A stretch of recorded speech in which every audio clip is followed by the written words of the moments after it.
एक बात मुझे आपको नोट करवानी है, 15 जून से आज की बात का टाइम बदलेगा। जो शो 9 बजे होता है अब 8:30 बजे से शुरू होगा।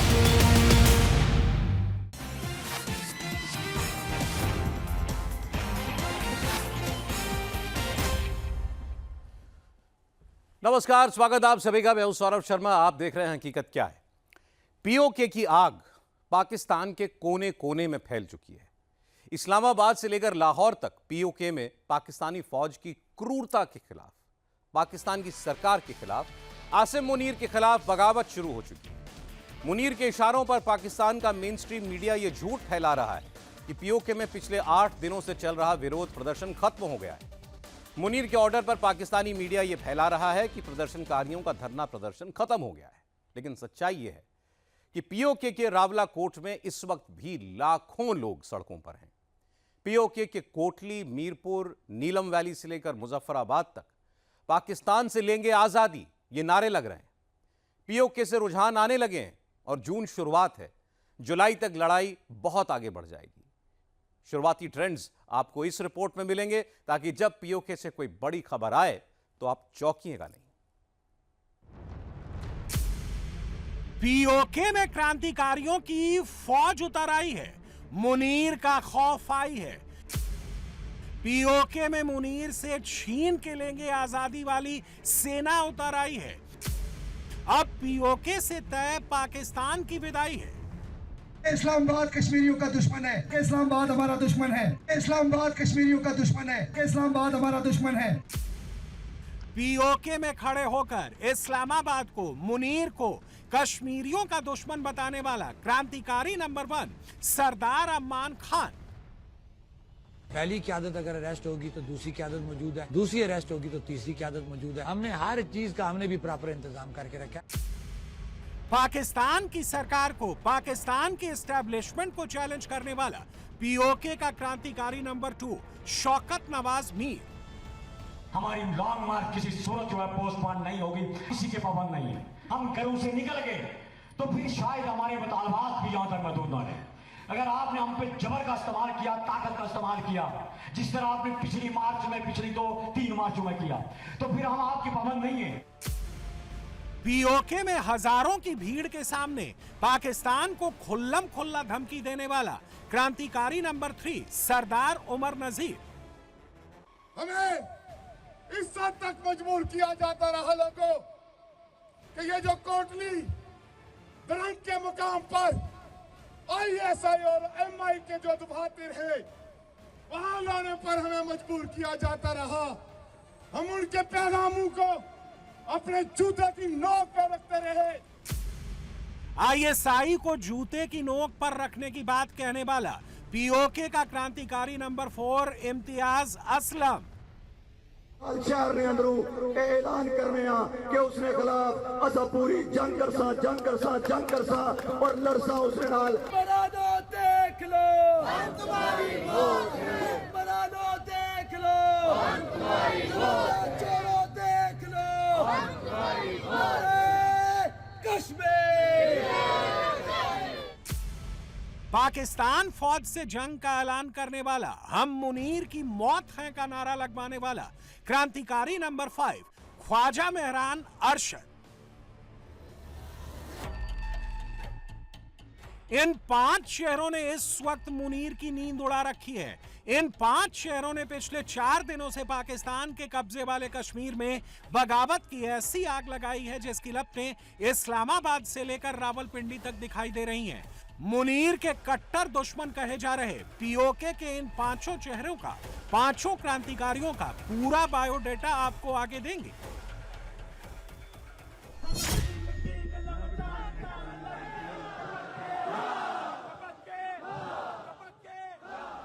पहले ये देखिए कि पाकिस्तानी जनरल के खिलाफ पीओके के लोगों के जनरल्स ने बंदूकें कैसे उठा ली हैं। मुनीर बंदूक के दम पर पीओके की आवाज खामोश करना चाहता था। 4 दिन से चल रहे प्रोटेस्ट को खत्म करना चाहता था, लेकिन हुआ ठीक इसके उल्टा है। इस वक्त पूरा का पूरा पीओके पाकिस्तानी एस्टेब्लिशमेंट के खिलाफ आग बबूला है।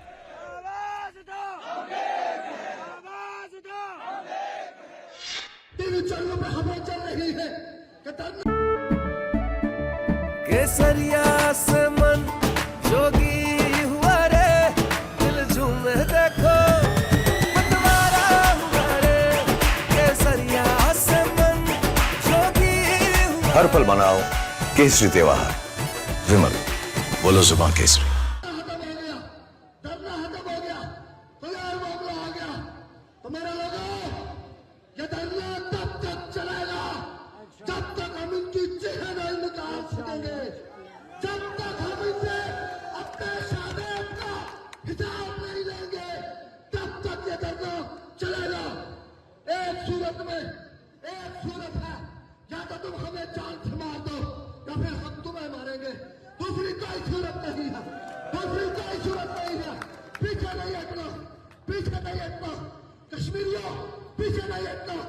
इस तरह हम पर जुल्म बर्बरियत हो रहा है, इसी तरह ये एक मुद्दत से आप पर भी हो रहा है। सो इस पर बाहर निकलने की जरूरत है, खड़े होने की जरूरत है। ये तबकात की लड़ाई है, अफसरशाही और उनके ऊपर जो हुक्मरान तबकात हैं, जो मुराद याफ्ता तबका है, ये सारा एक है। वो सारा मीडिया देखिए आप, जो आपके खिलाफ है वो आज हमारे खिलाफ है। वो तमाम इदारे जो आपके खिलाफ है वो आज हमारे खिलाफ है। सो हम सब लोगों को मुश्तरका तौर पर अपने ऊपर से ये कब्जा खत्म करवाना पड़ेगा, ये जबर खत्म करवाना पड़ेगा, ताकि हम इज्जत और एहतराम से जिंदगी गुजार सकें। मुनीर की फौज की हालत ऐसी हो रखी है कि या तो वो पीओके से जान बचाकर भाग रहे हैं या फिर प्रदर्शनकारियों के हत्थे चढ़ रहे हैं, ऑन कैमरा सरेंडर कर रहे हैं। पीओके में नारे तो ऐसे लग रहे हैं जो आज से पहले तक किसी ने सुने भी नहीं। पीओके की आवाम अब इस क्रांति को अंजाम तक पहुंचाने का मन बना चुकी है, पाकिस्तान से छुटकारा पाने का इरादा कर चुकी है।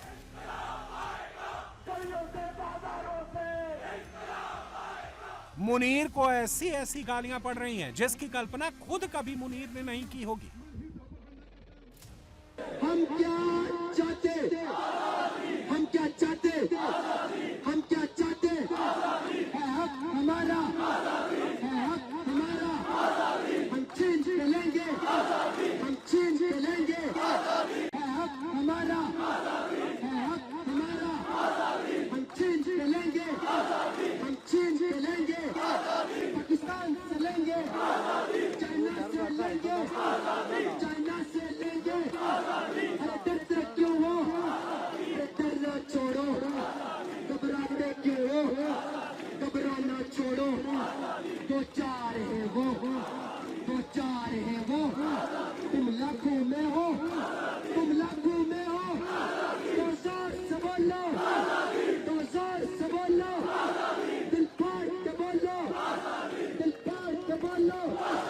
इस बार सुना दो, इस बार सुना दो। हर गासिब सुन ले, हर जाबिर सुन ले, हर जालिम सुन ले, हर जालिम सुन ले।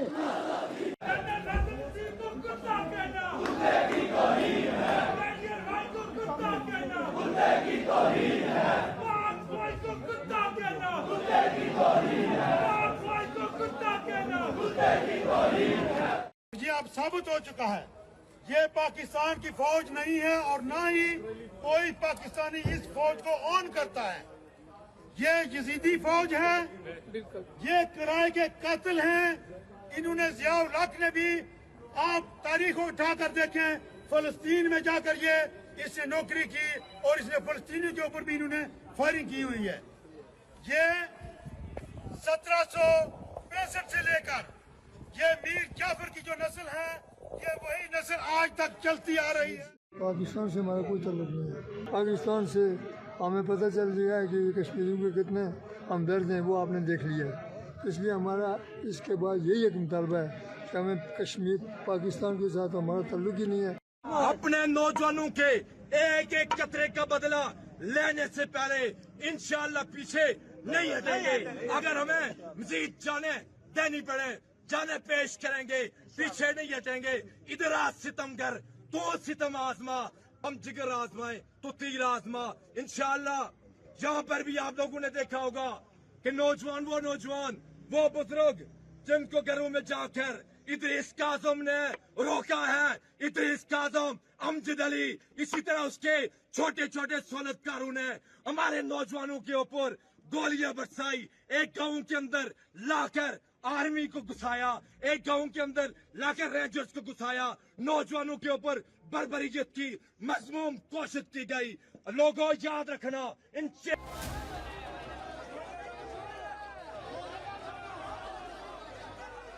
पीओके में इस वक्त वही हो रहा है जो 1971 में हुआ था। पाकिस्तान के कब्जे वाले कश्मीर में बगावत की जो लपटें उठ रही हैं, वो धीरे धीरे पूरे पाकिस्तान को अपने कब्जे में लेती जा रही हैं। मुनीर के हाथों से सिचुएशन आउट ऑफ कंट्रोल होती जा रही है और पैनिक में वो लाठीचार्ज करवा रहा है। ये आप लोगों को मनाजिर दिखा रहे हैं, ये पुलिस जो है वो सामने आ चुकी है।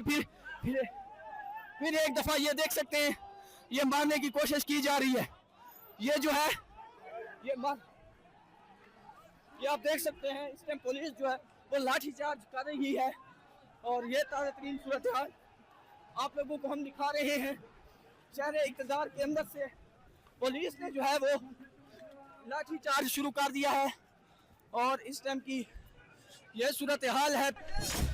शुक्रवार को ये तस्वीरें इस्लामाबाद से आई हैं। पुलिस और आम लोगों के बीच जबरदस्त नोकझोंक हुई है। कुछ ऐसी खबरें लाहौर से भी आ रही हैं। आज ही पाकिस्तान में बजट पेश किया गया है। पीओके में जारी बगावत के बीच इस्लामाबाद से लाहौर तक बवाल क्यों मचा है, डिटेल आगे देंगे। पहले आपको पीओके लेकर चलते हैं।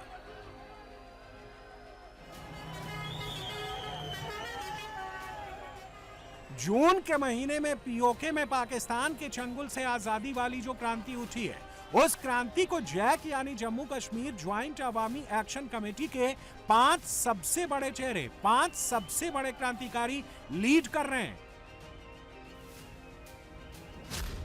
जैक की कोर का केसरिया से मन जोगी हुआ रे, दिल झूमे देखो मतवारा हुआ रे, केसरिया से मन जोगी हुआ। हर पल मनाओ केसरी त्योहार। विमल, बोलो जुबान केसरी। कमेटी 31 सदस्यों वाली है, जिसमें सबसे बड़ा चेहरा है शौकत नवाज मीर का, जो पीओके के मुजफ्फराबाद से आते हैं और पाकिस्तान की सरकार ने इनके खिलाफ सरीशन यानी देशद्रोह का मामला दर्ज कर रखा है। इसके अलावा सरदार उमर नजीर, इम्तियाज असलम, ख्वाजा मेहरान अरशद और सरदार अमान खान, ये वो 4 नाम हैं जो खुलकर पाकिस्तान की सरकार का और पाकिस्तानी फौज का विरोध कर रहे हैं। और इनकी क्रांति का असर पीओके के क्रांतिकारियों का मैसेज पाकिस्तान के कोने कोने में पहुंचने लगा है।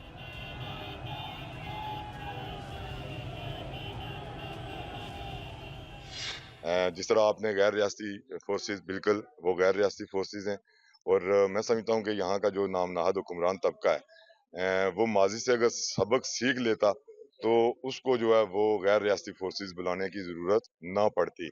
अगर कोई ये समझता है कि गैर रियासती फोर्सेस को यहाँ बुलाकर जो है वो हमारी आवाज़ों को कत्ल किया जा सकता है या इंटरनेट मोबाइल सर्विस की बंदिश के साथ हमारी आवाज़ों को कत्ल किया जा सकता है, तो ये उसकी भूल है। हमारी तारीख जो है वो पढ़ ली जाए। ये वो कौम है जिसने अजान पर जो है वो 22 जो है वो शहादतें पेश की थी। तो इस अवाम को जो है वो डराया धमकाया ना जाए।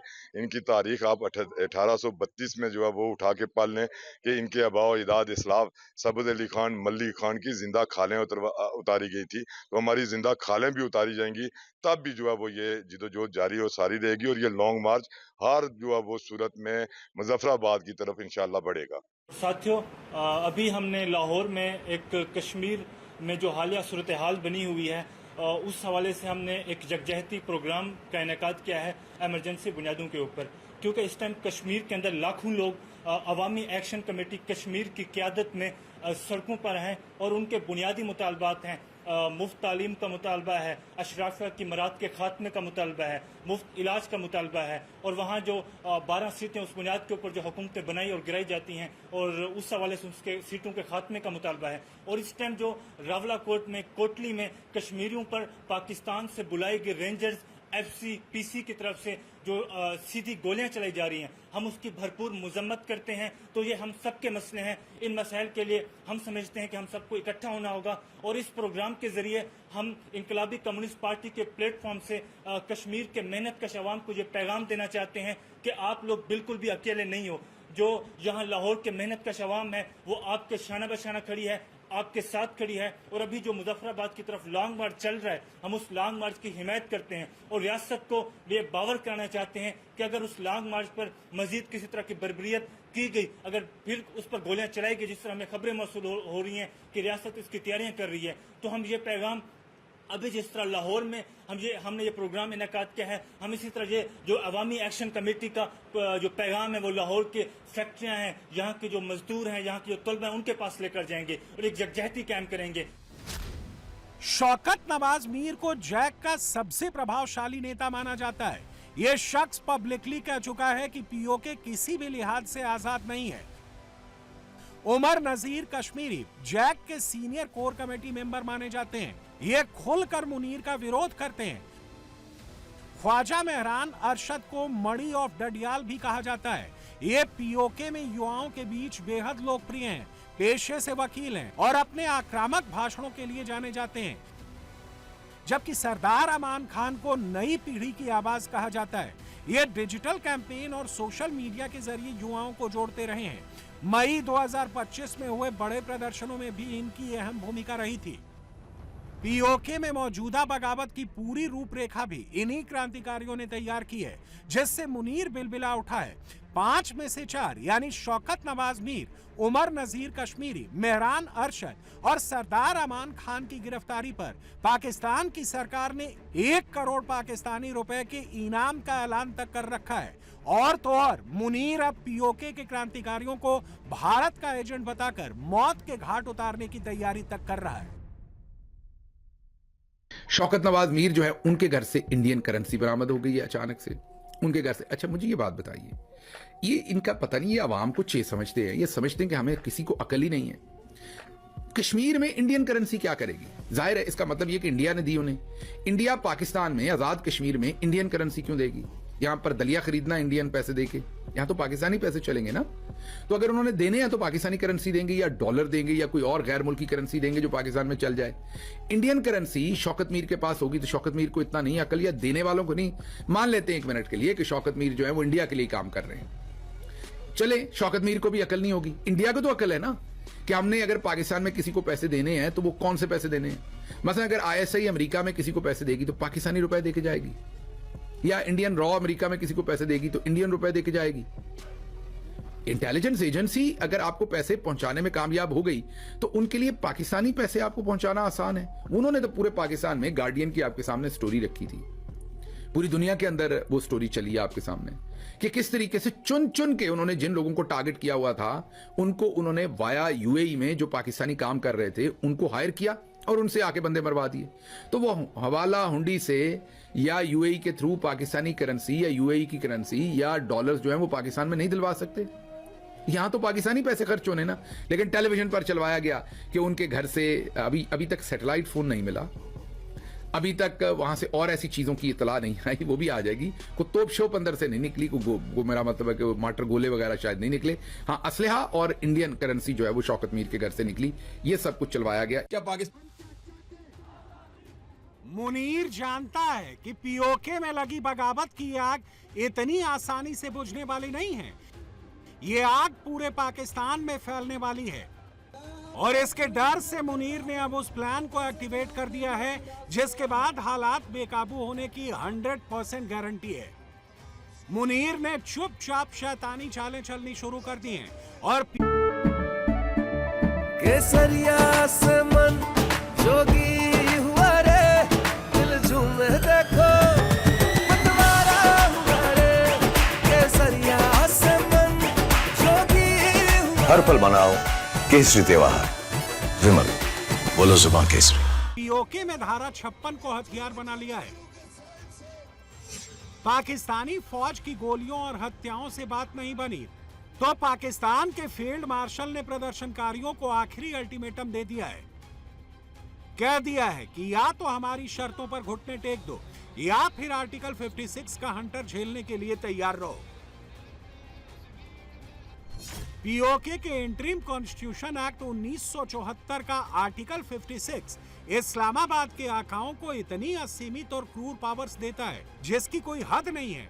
इस काले कानून के तहत पाकिस्तान की संघीय सरकार के पास ये ताकत है कि वो जब चाहे पीओके में मनमानी कर सकती है और उन्हें कानून का पूरा सपोर्ट भी मिलेगा। इस धारा के तहत मुनीर पीओके की सरकार को 1 मिनट में बर्खास्त कर सकता है, वहां की पूरी विधानसभा को एक झटके में भंग करके ताला लगा सकता है। ये वो हथियार है जो पीओके की रही सही आजादी को भी हमेशा के लिए दफन कर देगा और अगर ऐसा हुआ तो पूरा का पूरा पीओके सुलग उठेगा।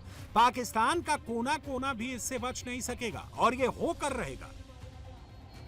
जो पाकिस्तान की साइड का कश्मीर है, वहां पे पंजाबी फौजी साम्राज्य के खिलाफ बगावत का आज तीसरा दिन है। अवाम अपने हकूक मांग रही है। जो Pakistan administered Kashmir, so called Azad Jammu और कश्मीर के अंदर जो कुछ हो रहा है, जिस तरह के नारे लग रहे हैं फौजी साम्राज्य के खिलाफ, 16 अफराद को जो है वो शहीद किया जा चुका है और टोटल डेथ टोल इस वक्त तक 50 से ऊपर का है। हालांकि बीबीसी 15 से ऊपर बता रहा है, रॉयटर्स ने 11 बताया था, लेकिन हमारी इतलात के मुताबिक 50 से ऊपर का इस वक्त तक शहादतें हैं जो कि इस वायलेंस के अंदर हुई हैं, जो स्टेट ने, पाकिस्तानी स्टेट ने, पाकिस्तानी मिलिट्री इस्टेब्लिशमेंट ने किया है, जिसकी वजह से जो नारे लग रहे हैं, ये इस किस्म के जो नारे लग रहे हैं, ये जो दहशतगर्दी है, इसके पीछे वर्दी है। पाकिस्तान के फ्रिंज एलिमेंट्स में ये नारे लगा करते थे, पंजाब में भी लगे। जब शरीफ फैमिली ने पावर में आना था तो इसका पॉलिटिकल यूज किया गया, लेकिन अब ये एक मेन स्ट्रीम नारा बन चुका है जो कि इंतहाई खतरनाक है एक तरफ।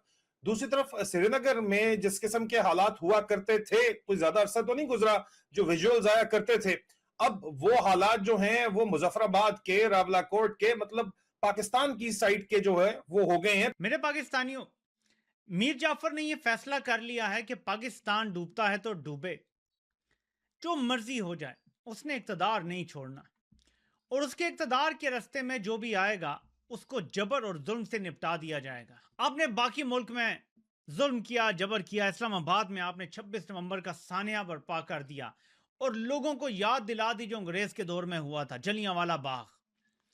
लेकिन आज़ाद कश्मीर में रेंजर्स की गाड़ियां आई, बंद गाड़ियां थी, गने लगी हुई थी और चारों तरफ गने घुमा के बस मारना शुरू कर दिया।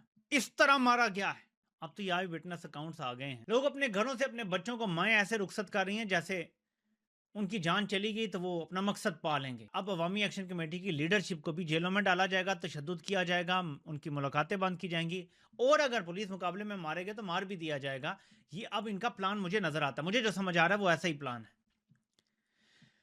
अब जब सूरत हाल इतनी खतरनाक रुख इख्तियार कर ले तो हम लोग सिर्फ यही कह सकते हैं कि इनको होश के नाखून लेने चाहिए, क्योंकि आज़ाद कश्मीर में अमूमी तौर पे ये होता नहीं है और दुनिया का कोई मुल्क इस तरह से ऑपरेट नहीं करता अपने लोगों के साथ जैसे यहाँ किया जा रहा है।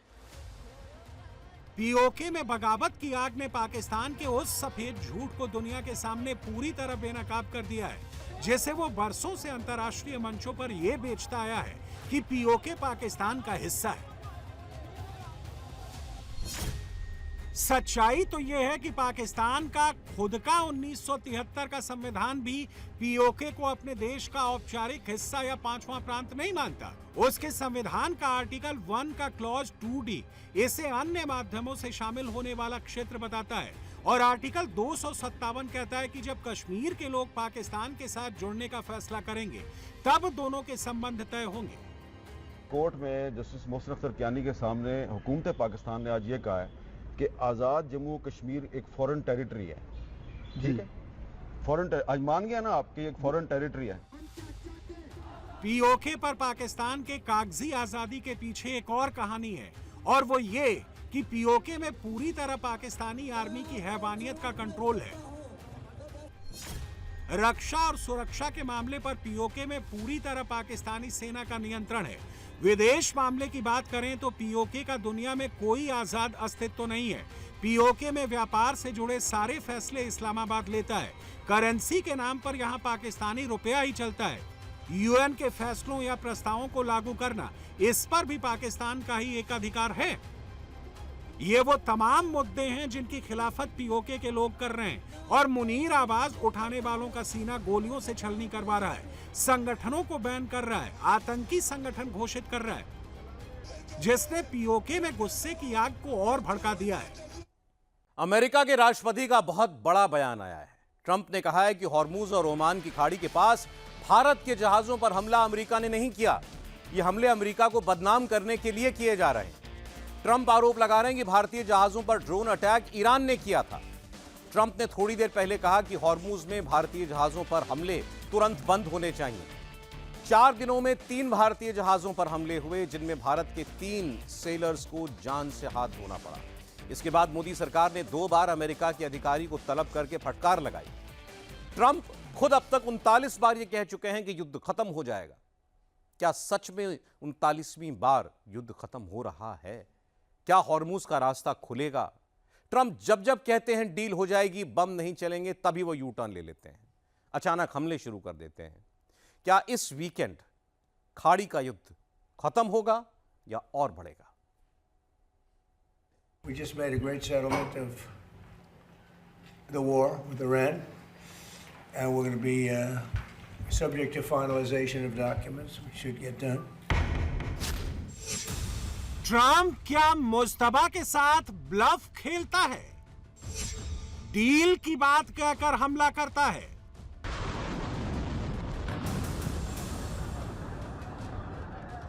They want to make a deal, and we are very willing to make it. We were very close to a deal. It's looking very good that we're going to make a deal with Iran.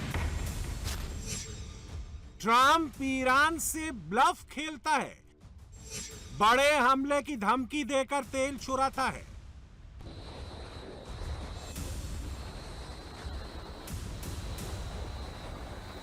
We're going to end that war very quickly. They want to make a deal so badly.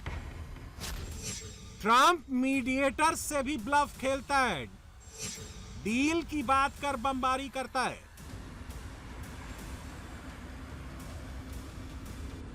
They want to make a deal, and we are very willing to make it. We were very close to a deal. It's looking very good that we're going to make a deal with Iran. Trump अब तक 39 बार Iran से deal करवा चुके हैं। Trump deal के बहाने 100 बार युद्ध करवा चुके हैं। ईरान ने ट्रंप को 39 बार झूठा बता दिया है।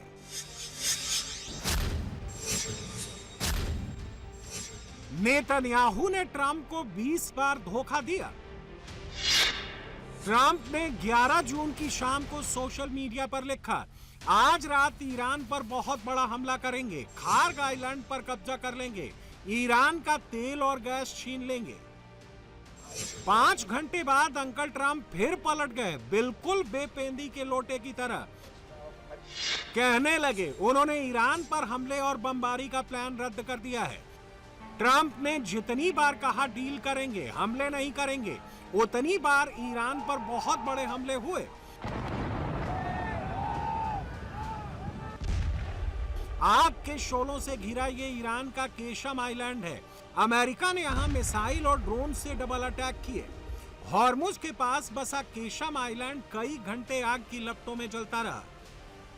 ट्रंप जो लिखते हैं वो फैसला पूरा नहीं होता। ट्रंप जो कहते हैं वो करते नहीं है। ट्रंप जो बताते हैं अमेरिका उसका उल्टा करता है। ईरान अमेरिका युद्ध 100 दिन से ज्यादा पुराना हो चुका है। 39 बार ट्रंप डील और शांति की बात कर चुके हैं। ट्रंप अपनी ही तरफ से सारे ऐलान कर देते हैं, दूसरे पक्ष को मालूम तक नहीं होता है। ट्रंप यहां तक बोल देते हैं कि ईरान ने उनकी सारी शर्तें मान ली हैं। ट्रंप ने एक बार फिर झूठ बोला कि Iran MOU memorandum of understanding sign करने के लिए तैयार हो गया है। ईरान ने ट्रंप के हवाई दावों की ये कहते हुए हवा निकाल दी कि उसने ऐसा कुछ नहीं किया है। डील पर वो राजी नहीं है। उसने सिर्फ कुछ टेक्स्ट मैसेज भेजे हैं जिनमें अपना पक्ष रखा है। ईरान अगर कोई टेक्स्ट मैसेज कर देता है तो ट्रंप दुनिया को बताने लगते हैं कि ईरान डील के लिए मरा जा रहा है। ईरान अगर किसी मीडिएटर के जरिए व्हाइट हाउस को कोई संदेश भेजता है तो ट्रंप का भोंपू ऑन हो जाता है और वो बताने लगते हैं कि ईरान ने सरेंडर कर दिया है। क्योंकि उसकी नेवी, एयरफोर्स, एयर डिफेंस सब उन्होंने तबाह कर दिए हैं। अब ईरान के पास सरेंडर के अलावा कोई चारा नहीं है। ट्रंप को हर बार की तरह इस बार भी ईरान ने करारा तमाचा जड़ा है। ईरान ने ट्रंप को बहुत साफ शब्दों में बता दिया है कि डील तभी होगी जब ट्रंप सरेंडर करेंगे। ईरान तभी एमओयू पर साइन करेगा जब अमेरिका सरेंडर करेगा, वरना ना तो हॉर्मुज खुलेगा ना परमाणु पर बात होगी, सिर्फ मिसाइल और ड्रोन चलेंगे। मिडिल ईस्ट में अमेरिका के तमाम बेस को ईरान उड़ाता रहेगा। अब ट्रंप का एक और झूठ जान लीजिए। ट्रंप ने फिर कहा है हॉर्मुज खुला हुआ है। सच्चाई क्या है? हॉर्मुज बंद है, जहाजों पर हमले बढ़ गए हैं। ट्रंप सिर्फ ईरान को ब्लफ नहीं दे रहे, ट्रंप अमेरिका को भी ब्लफ दे रहे हैं, ट्रंप मीडिया को भी ब्लफ दे रहे हैं। ट्रंप दावा कर रहे हैं कि हॉर्मुज तो 2 महीने से खुला है। अमेरिका वहां से जम कर तेल चोरी कर जहाजों में भर कर ले जा रहा है। ईरान सब जानते हुए भी कुछ नहीं कर पा रहा है। Is the amount of time that has to pass between this memorandum of understanding and a final deal being done? Well, we hope it's going to go relatively quickly, but it's. Is there a 60 or 90 I mean, the day straits are deadline? going to open immediately. It's upon signing. Maybe it'll be Saturday or Monday. Or is there a deadline though to get from this to a final deal? We think it's going to go pretty quickly. I don't want to say a deadline because if I say a deadline, you'll say, "Oh, he didn't meet the deadline." You know, this is like, it's not going to matter much because. It's going to get signed, and the strait is open. But the straits have been open for a number of months already, and you just didn't know about it. You know, you as reporters weren't able to get it. I just announced yesterday that we brought a lot of ships through, and nobody knew about it. I guess we did a pretty good job, Peter, right? Trump के दावों पर मुस्तफा का जवाब क्या है वो यहाँ समझ लीजिए। ट्रंप ने कहा ईरान एमओयू साइन करने को राजी है। ईरान ने जवाब दिया अथॉरिटी से फाइनल अप्रूवल नहीं मिला है। ट्रंप ने 14 सूत्री फॉर्मूले में बदलाव की शर्त रखी है। मुस्तफा दबाव में नहीं झुका तो ट्रंप ने बदलाव की शर्त छोड़ दी है। ट्रंप का दावा है कि एग्रीमेंट में साइन करने को ईरान तैयार है। ईरान का दावा है कि ये ट्रंप की कोरी कल्पना है। ट्रंप ने दावा किया है कि ईरान 60 से 90 दिन के युद्ध विराम पर राजी है। ईरान का स्टैंड है कि अमेरिका के हमले बंद होंगे, पूर्ण युद्ध विराम होगा। जैसा कि मैंने पहले कहा, वर्तमान स्थिति ये है कि हमारे देश के खिलाफ अमेरिका की गैर कानूनी आक्रामक कार्रवाइयों के कारण राजनयिक प्रक्रिया प्रभावित हुई है।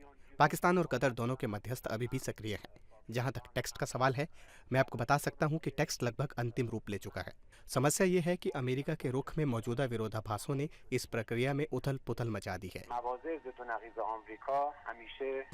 ट्रंप उतावले हैं, किसी तरह डील हो जाए। ईरान को कोई जल्दबाजी नहीं है, क्योंकि ट्रंप की फितरत है डील की बात कर युद्ध शुरू कर देना, जैसा इस बार ट्रंप ने किया। तेहरान समेत ईरान के 3 शहरों में तबाही मचा दी। डील की बात करते करते ट्रंप ने साउथ ईरान में बड़े हमले कर दिए। आईआरजीसी के मिलिट्री बेस, रेडार नेटवर्क और मिसाइल साइट को निशाना बनाया। ईरान ने सीज फायर के दौरान जिन साइटों को सुरक्षित किया, ट्रंप ने ब्लफ देकर उन्हें भी तबाह करने की कोशिश की, ताकि आईआरजीसी को कमजोर कर मुस्तफा को डील के लिए मजबूर किया जाए। ट्रंप ब्लफ मास्टर है। उन्हें ईरान के तेल पर कब्जा करना है, खार्ग आइलैंड पर कब्जा करना है। 104 दिन के युद्ध में ट्रंप अब तक सिर्फ तेल चोरी कर पाए हैं। हॉर्मुज से लेकर खार्ग तक कहीं कंट्रोल नहीं कर पाए।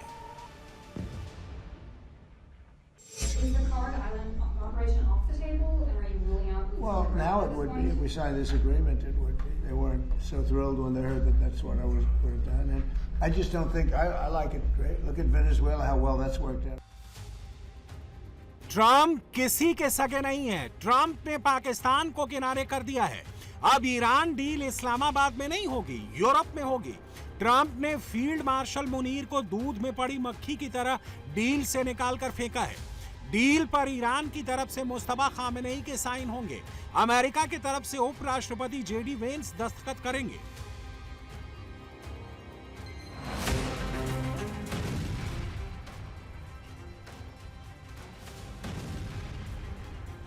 इजरायल और अमेरिका की सबसे बड़ी टेंशन ईरान का परमाणु प्रोग्राम है। ट्रंप का दावा है कि मुस्तफा ने परमाणु को लेकर अमेरिका की शर्तें मान ली हैं। ईरान 20 साल तक यूरेनियम एनरिचमेंट नहीं करेगा। 440 किलो एनरिच्ड यूरेनियम को फोर्डो, नतांज और इस्फहान में ही डाइल्यूट कर दिया जाएगा। ईरान हॉर्मुज खोलेगा और ट्रैफिक बिना किसी चुंगी और टोल के चलेगा। ट्रंप के युद्ध अचानक रोक देने से नेतन्याहू नाराज हैं। नेतन्याहू ने मुस्तफा को फिर चैलेंज किया है। नेतन्याहू ने कहा है कि जब तक वो इजरायल की सत्ता पर काबिज हैं, ईरान कभी परमाणु बम नहीं बना पाएगा। इजरायल समय समय पर ईरान के परमाणु कार्यक्रम को पटरी से उतारने के लिए ऑपरेशन चलाता रहेगा।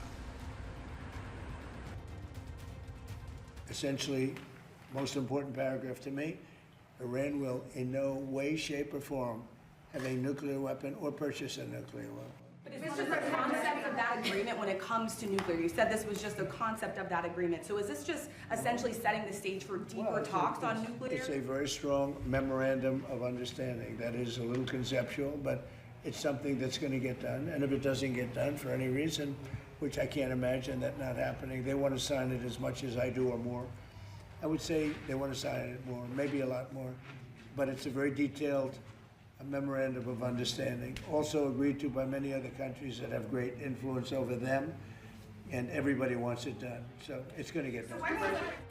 ट्रंप मुस्तफा डील में एक और बड़ी बाधा ईरान के फ्रोजन एसेट हैं। ईरान की डिमांड है डील साइन करने से पहले अमेरिका इन फ्रोजन एसेट को रिलीज करा दे।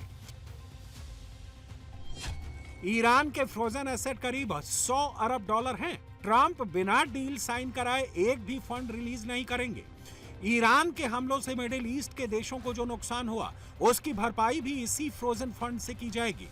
ईरान ने हॉर्मुज में जो टैक्स वसूला है, उसे भी फ्रोजन एसेट से वसूला जाएगा। 104 दिन के युद्ध में जब जब ईरान की ये डिमांड नहीं मानी गई, उसने हॉर्मुज में बड़े हमले किए हैं।